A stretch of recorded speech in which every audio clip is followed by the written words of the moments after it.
आज आपण वैदिक संस्कृती, तिचा प्रसार यांच्या फार आधीच्या काळापासून ती कथा गवाक्षात जाऊन पाहतो तो काय सुरुवात करूया.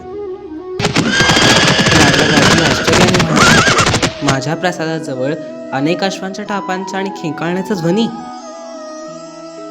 एक सुंदर आकर्षक तरुण एक सहस्र श्याम कर्ण शुभ्र अश्वांना घेऊन थांबलाय.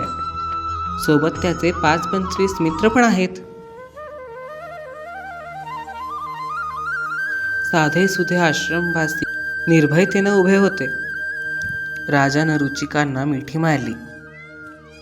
हे ब्राह्मणा, इतकं कौशल्य, इतकी वीरता आणि इतकी गती मी आतापर्यंत कुठल्याही क्षत्रियात पाहिली नाही ना ऐकली. आपण केवळ एकादश दिवसात हा चमत्कार केलेला आहे. त्यामुळे सत्यवतीच काय, पण तुम्हाला सारं राज्य मागितलं तरी मी द्यायला तयार आहे.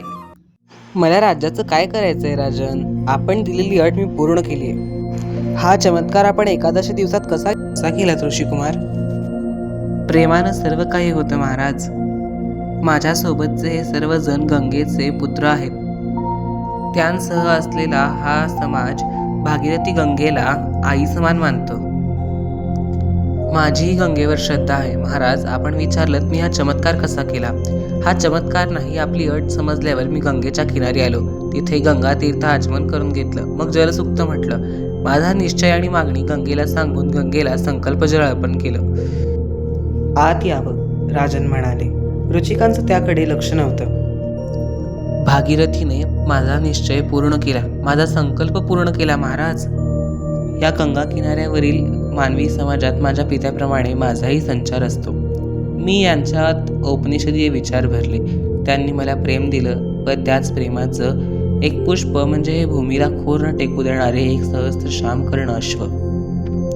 आता हे अश्व स्वीकारावेत व आम्हाला जाण्याची अनुमती द्यावी.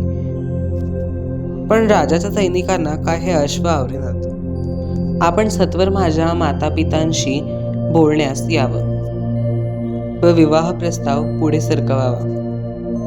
रुचिक निघाले व राजा त्यांच्या पाठमोऱ्या आकृतीकडे पाहतच राहिला. रुचिकांच्या भेटीची पहिली आठवण झाली. पुढील कथा पुढच्या भागात लवकरच.